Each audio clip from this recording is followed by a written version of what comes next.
اور غیر حافظ کم از کم دن میں ایک. تو شاید وہاں سے یہ چیز. اور ظاہر ہے ایک عامی آدمی تو اس جب وہ بیان سن رہا ہوتا ہے تو وہ تو یہی سمجھتا ہے کہ یہ گویا ایک سٹیٹمنٹ ہے, ایک واجب درجے کی چیز ہے, تو پھر فکر مندی لاحق ہو جاتی ہے, جو کہ سوال سے بھی بظاہر نظر آ رہی ہے. اس کی بھی تھوڑی قرآن کریم کے حق کی ادائیگی کے لیے یہ فقہاء کرام نے اس پر بحث کی ہے کہ کتنی مقدار اگر قرآن کریم کی تلاوت روزانہ کی جائے تو اس سے قرآن کا حق ادا ہوگا. جی اور قرآن کریم کو ختم کرنے کی جو مدت ہے دورانیہ ہے, تو ایک قول تو یہ بھی امام صاحب رحمہ اللہ تعالیٰ کی طرف منسوب ہے کہ سال میں اگر ایک مرتبہ قرآن کریم ختم کیا تو اس نے حق ادا کیا, اور ایک قول 40 دن کا بھی ہے. زیادہ تر ہمارے اکابر نے اس 40 دن والے قول کو لیا ہے کہ 40 دن میں ایک مرتبہ قرآن کریم ختم کرنا یہ قرآن کریم کا حق ہے, اور ایک مسلمان کو بالخصوص جو عالم ہو حافظ ہو اس کو اس کا خیال رکھنا چاہیے. حضرت تھانوی رحمہ اللہ تعالیٰ کا ایک ملفوظ آج کل گردش ہے واٹس ایپ گروپوں میں سوشل میڈیا پر, اور اس میں حضرت رحمہ اللہ تعالیٰ نے جو لکھی ہے بات بہت اثر کرنے والی ہے. فرمائے کہ دیندار طبقے سے مجھے بہت بڑا شکوہ ہے کہ ان کے پاس قرآن کریم کی تلاوت کا وقت نہیں ہوتا.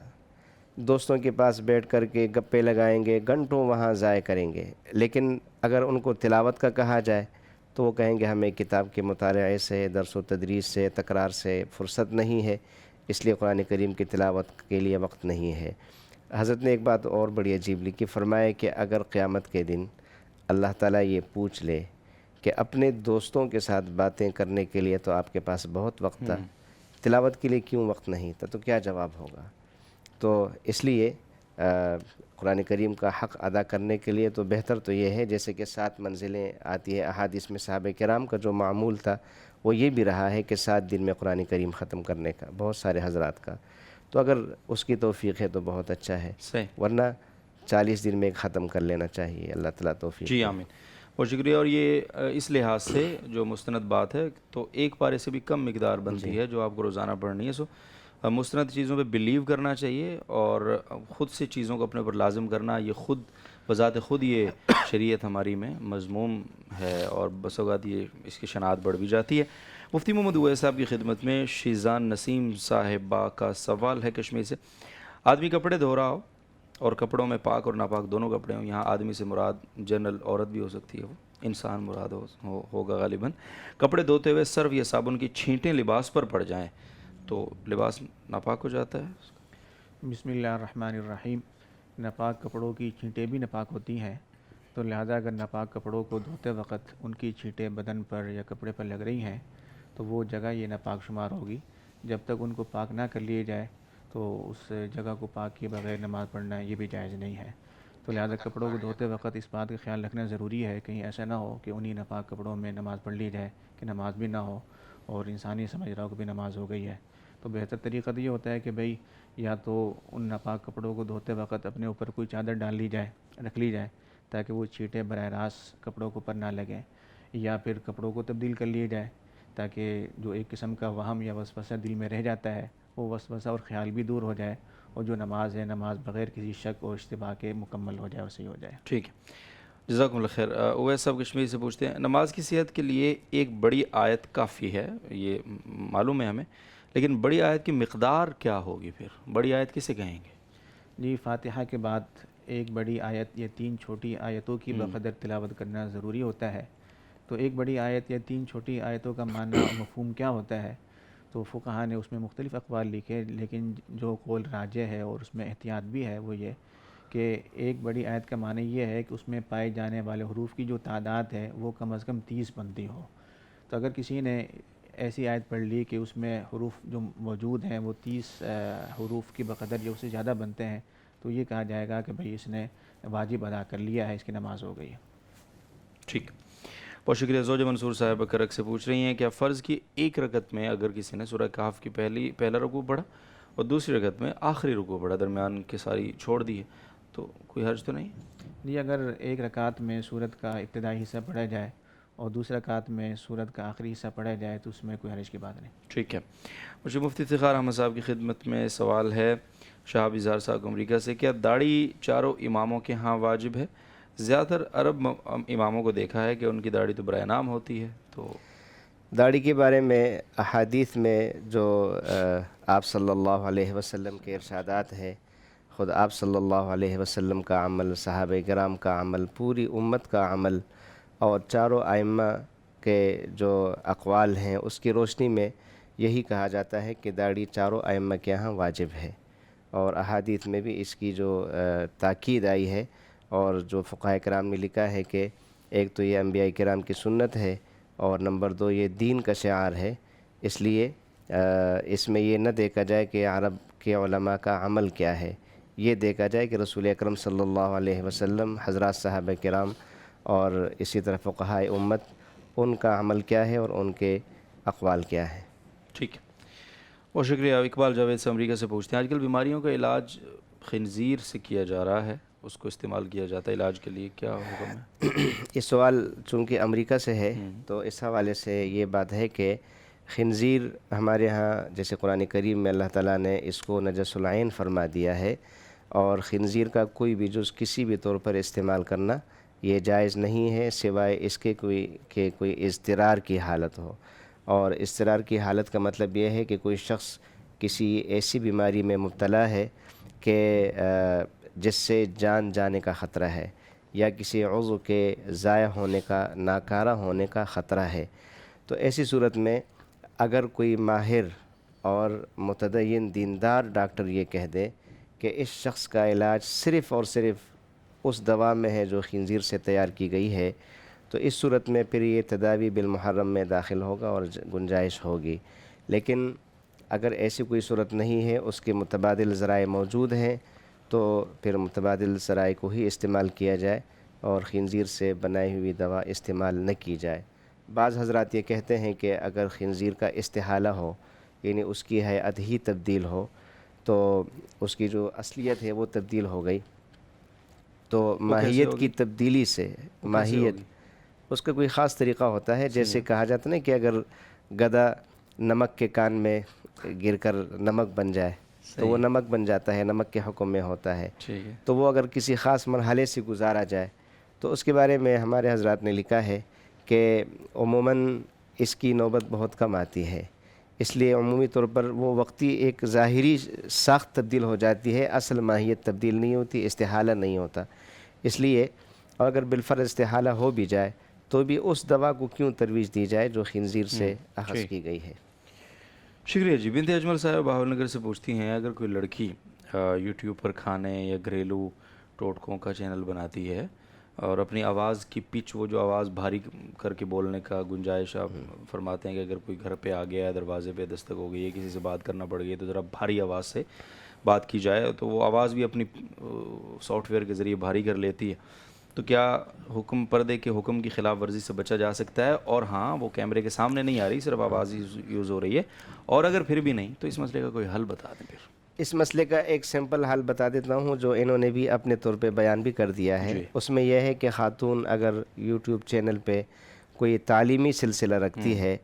اور اس میں ایک تو پردے کا خیال رکھے، ٹھیک ہے، بے پردگی اس میں نہ ہو، جی، اس میں موسیقی شامل نہ کی جائے، صحیح ہے، اور آواز میں تکلف اور تصنع پیدا نہ کرے، بلکہ جیسے انہوں نے فرمایا بالکل، لکھا ہے کہ آواز میں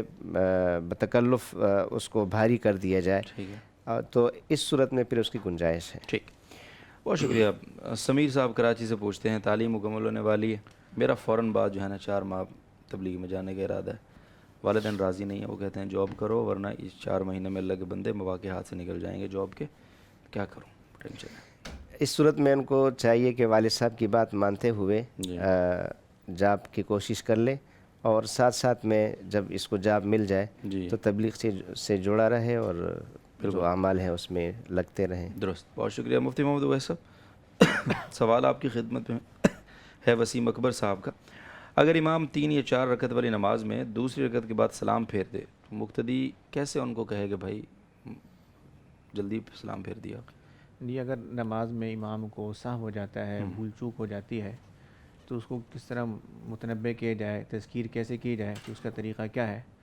تو اس کا طریقہ حدیث شریف کے اندر بیان کیا گیا ہے کہ من نابہ شیء فی صلاتہ فلیسبح یا فلیقل فلیسبح انما التسبیح للرجال والتصفیق للنساء او کما قال، کہ آپ صلی اللہ علیہ وسلم نے فرمایا کہ نماز کے اندر کوئی اس طرح کا حادثہ پیش آ جائے کہ امام کو بھول چوک ہو گئی، اب اس کو یاد نہیں رہا، اس کو غلطی ہو جاتی ہے، تو اب اس کو تذکیر کرنی ہے، یاد دہانی کروانی ہے، تو فرمایا تسبیح کہہ دی جائے، سبحان اللہ کہہ دی جائے، یا ایسے کلمات کہے جائیں کہ جن میں حمد کا معنی پایا جاتا ہے یا اللہ تعالیٰ کی کبریائی کا معنی پایا جاتا ہے، اللہ اکبر کہہ دے، الحمدللہ کہہ دے، تو اس طریقے سے اس کو یاد دلا دی جائے، تو یہ صحیح، طریقہ ہے۔ شکریہ۔ بنت ہوا صاحبہ دبئی سے پوچھتی ہیں، اور سوال ان کا یہ ہے کہ کیا ہم سجدہ تلاوت فرض نماز کے بعد کر سکتے ہیں، اور بیٹھ کر کر سکتے ہیں، کھڑے ہو کر کرنا یہ فرض نماز کے بعد سجدہ تلاوت کرنا جائز ہے، ہوگا؟ اور اس کا بہتر طریقہ یہ ہوتا ہے کہ جب سجدہ تلاوت ادا کرنا ہو تو اللہ اکبر کھڑے ہو جائیں، اور کھڑے ہونے کے بعد اللہ اکبر کہتے ہوئے سجدے میں جائیں، تسبیحات پڑھی جائیں کم از کم 3 بار، پھر اللہ اکبر کہتے ہوئے اٹھ جائیں، تو یہ سب سے بہتر طریقہ ہے۔ لیکن اگر کوئی بیٹھ کر وہ سجدے میں چلے جاتا ہے تکبیر کہتے ہوئے، تسبیحات پڑھتا ہے، پھر اللہ اکبر کہتے ہوئے اٹھ جاتا ہے، تو اس سے بھی سجدہ تلاوت ادا ہو جاتا ہے، لیکن پہلا طریقہ یہ زیادہ بہتر ہے۔ بہت شکریہ۔ اہلیہ زاہد صاحبہ اٹلی سے ان کا سوال ہے، E471 یعنی 471 کوڈ کے حوالے سے رہنمائی فرما دیں، یہ کن صورتوں میں حلال ہوتا ہے؟ فوڈ کے ریلیونٹ یہ کویسچن ہے۔ ای 471 سے لے کر 495 تک یہ جو ای نمبر ہے، سوائے 480 کو چھوڑ کر، تو یہ مشبوہ نمبر کہلاتے ہیں، کہ یہ مشبوہ نمبر کا معنی یہ ہے کہ جن میں اشتباہ پایا جاتا ہے، ڈاؤٹ پایا جاتا ہے، تو ایسے نمبر کو کہا جاتا ہے مشبوہ نمبر۔ اب یہ جو نمبر ہے 471، اس کی وجہ اشتباہ کیا ہے، ڈاؤٹ ہونے کی وجہ کیا ہے؟ تو اس کی وجہ یہ ہے کہ اس میں گلیسرین کا استعمال کیا جاتا ہے۔ تو گلیسرین کا جو استعمال کیا جاتا ہے مختلف مصنوعات کے اندر یا مختلف پروڈکٹس کے اندر، تو اس کی ایک بیسک وجہ یا بنیادی وجہ یہ ہوتی ہے کہ چیزوں کو فریش رکھنا، تر و تازہ رکھنا اور خشک ہونے سے بچانا، اور ایک وجہ یہ بھی ہوتی ہے جو فوڈز ہو گئے یا ادویہ وغیرہ ہو گئی کہ ان کے اندر شوگر آ جائے، تو اس میں مٹھاس پیدا ہو جائے۔ ایک ریسرچ اور ایک تحقیق کے مطابق گلیسرین کے اندر عام چینی کے مقابلے میں 60% زیادہ مٹھاس پائی جاتی ہے، تو اس لیے مختلف دواؤں کے اندر یا فوڈز کے اندر اس کو ملایا جاتا ہے۔ اب باقی یہ حاصل کہاں سے ہوتا ہے، تو اس کے مختلف سورس ہیں۔ یہ اینیمل فیٹ بیس بھی ہو سکتا ہے کہ جانوروں کی جو چربی ہے تو اس سے حاصل کر کے پھر مختلف مصنوعات کے اندر، پروڈکٹس کے اندر اس کو ملایا جائے۔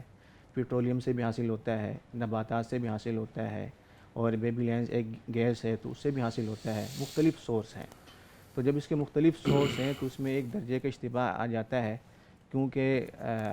جو بھی چیز لکھی جاتی ہے تو عام طور پر یہ نہیں لکھا ہوتا ہے کہ بھئی یہ اینیمل بیسڈ ہے، سورس کیا ہے نا۔ ٹھیک ہے۔ اگرچہ جو ابھی ریسرچ بتاتی ہے وہ یہ بتاتی ہے کہ عام طور پر جو 70% ہے گلیسرین کے استعمال ہے وہ نباتات سے حاصل کر کے مختلف دواؤں کے اندر یا فوڈ کے اندر استعمال کیا جا رہا ہے۔ لیکن جب ہم اس کا شرعی تجزیہ کرتے ہیں تو اس میں ہم یہ بات بتاتے ہیں کہ یہ دیکھا جائے کہ یہ کون سے ملک سے امپورٹ کیا گیا ہے۔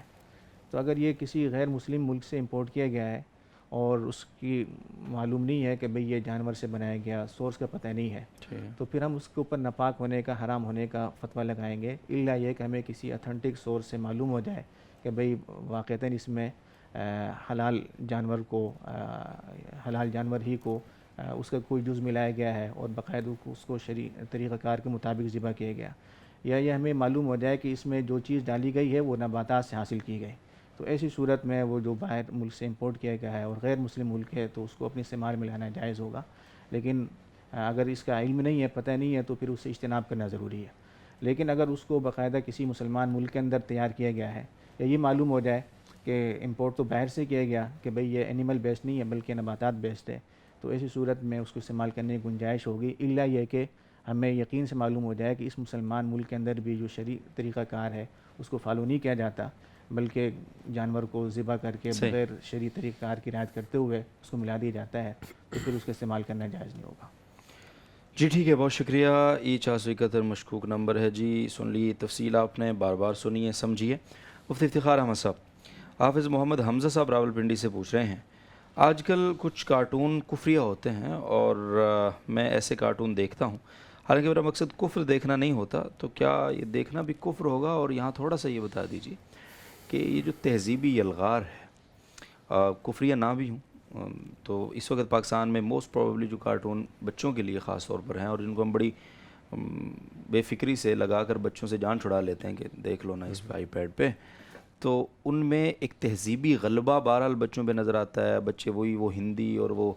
جو ان کی اور کہاوتیں اور ان کے محاورے اور ایسی ایسی چیزیں سیکھ جاتے ہیں جیسے تو کوئی نریندر مودی بیٹھا ہوا ہے, ان سے آپ تھوڑی دیر کے لیے گپ شپ لگائیں. تو تھوڑا سا یہ بھی بتائیے کہ اس سے صرف کفریہ چیز کے علاوہ بھی تہذیبی غلبے کا جو ایک عنصر ہے بہرحال جو بنانے والے سوچ کر ہی بنا رہے ہوتے ہیں, تو اس سے بچنا کتنا اہم ہے. اور ساتھ ہی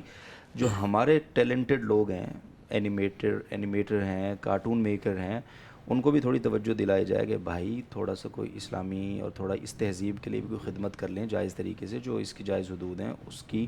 رعایت کے ساتھ, پلیز. جی اس وقت یہ بہت بڑا المیہ ہے کہ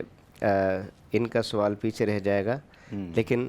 اس میں بطور تمہید کہ یہ کہ ہمارے ہاں جیسے کہ آپ نے بھی اشارہ فرمایا کہ بچوں کو خاموش کرنے کے لیے, ان سے جان چھڑانے کے لیے ہم کارٹون لگا دیتے ہیں. اور وہ کارٹون آج کل عام طور پر انڈیا کے کچھ کارٹون ایسے ہیں جیسے موٹو پتلو ہے اور یا دیگر اس طرح کچھ 2-3 اور ہیں, اور اس میں وہ اپنی جو خاص وہ ہے گائے کی آواز سے ہی آغاز کرتے ہیں جو ان کی مقدس وہ ہے. تو اس قسم کی چیزیں وہ یعنی غیر محسوس طریقے سے اپنی تہذیب اور اپنا تمدن اور اپنے نظریات وہ آٹومیٹک غیر محسوس طریقے سے گویا کہ وہ منتقل کر رہے ہیں. تو ایک تو اس لحاظ سے ہمیں سوچنا چاہیے, اور جیسے آپ نے فرمایا کہ ہمارے جو مسلمان ماہرین ہیں ان کو چاہیے کہ وہ ایسے کارٹون تیار کریں جس میں بچوں کو اسلامی اقدار سکھائے جائیں, ان کو اسلامی آداب اور معاشرت یہ چیزیں سکھائی جائے.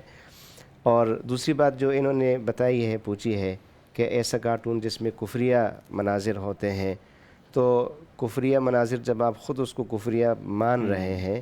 تو کفریہ کا مطلب کیا ہے؟ ظاہر ہے اس میں ایسے کام ہو رہے ہوں گے جو اللہ تعالیٰ کے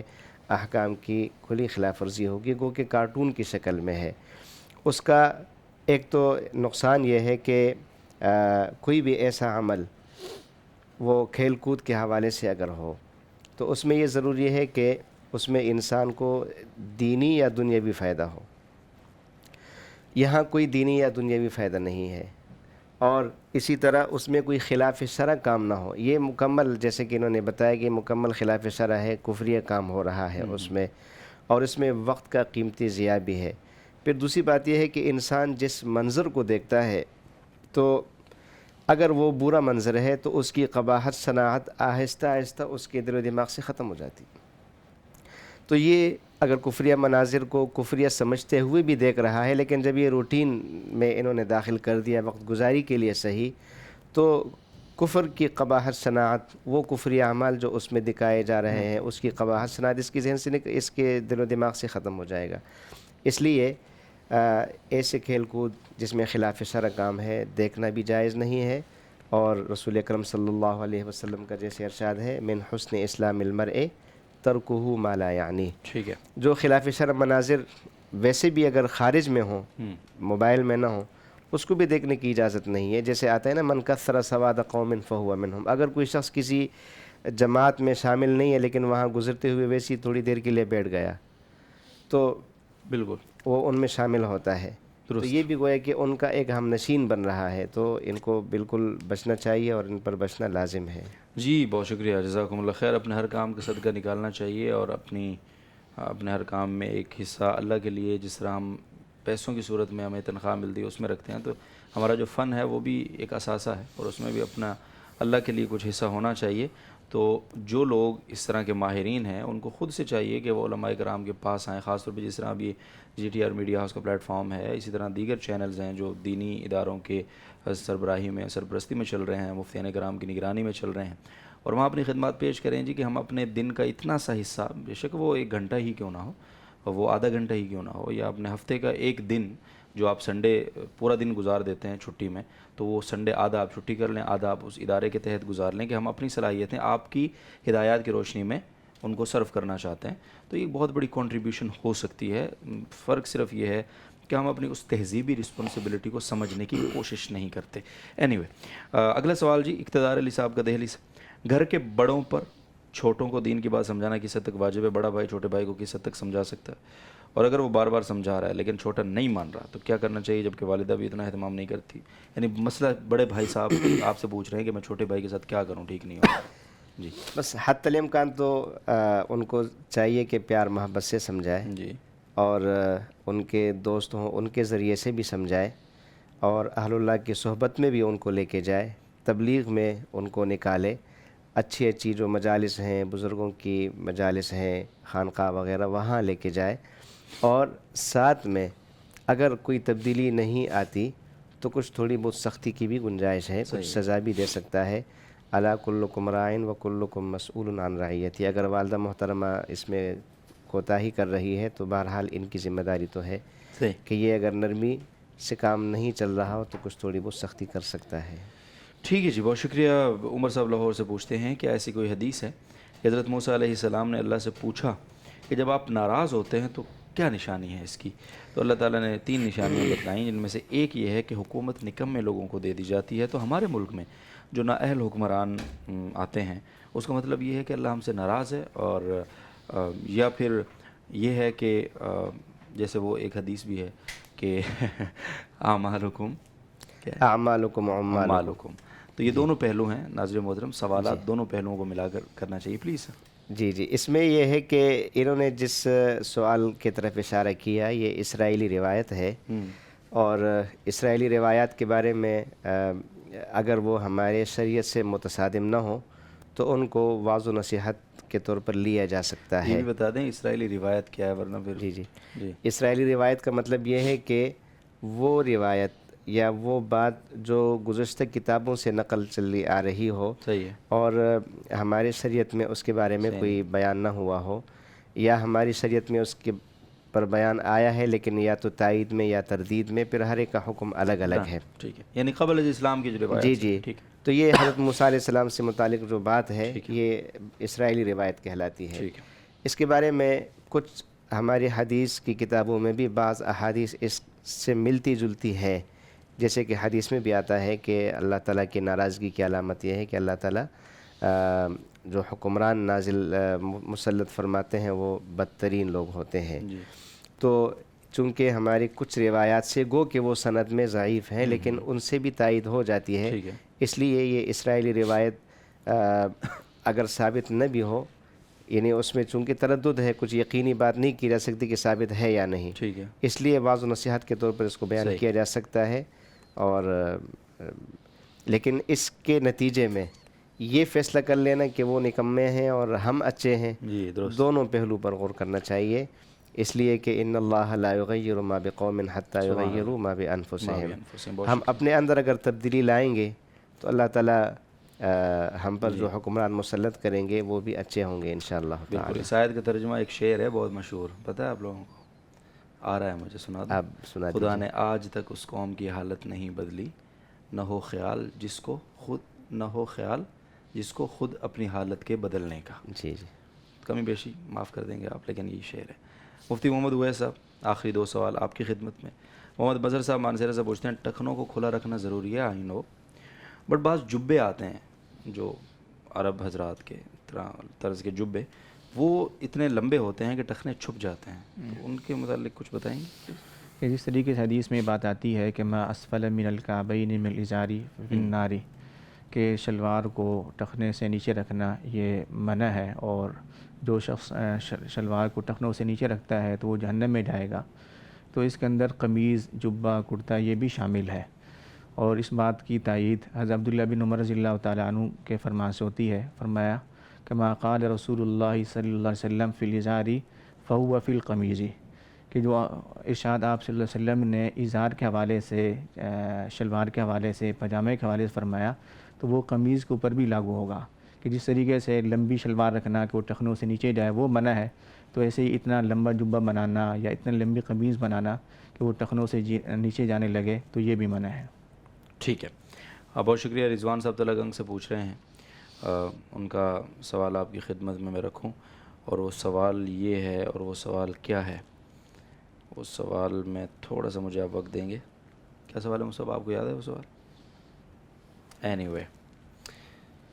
ٹھیک ہے ناظرین محترم، وہ سوال ہم کل کے پروگرام میں شامل کر لیں گے. سوال ابھی ہمارے سامنے سے اچانک غائب ہو گیا ہے، لیکن میں اس کو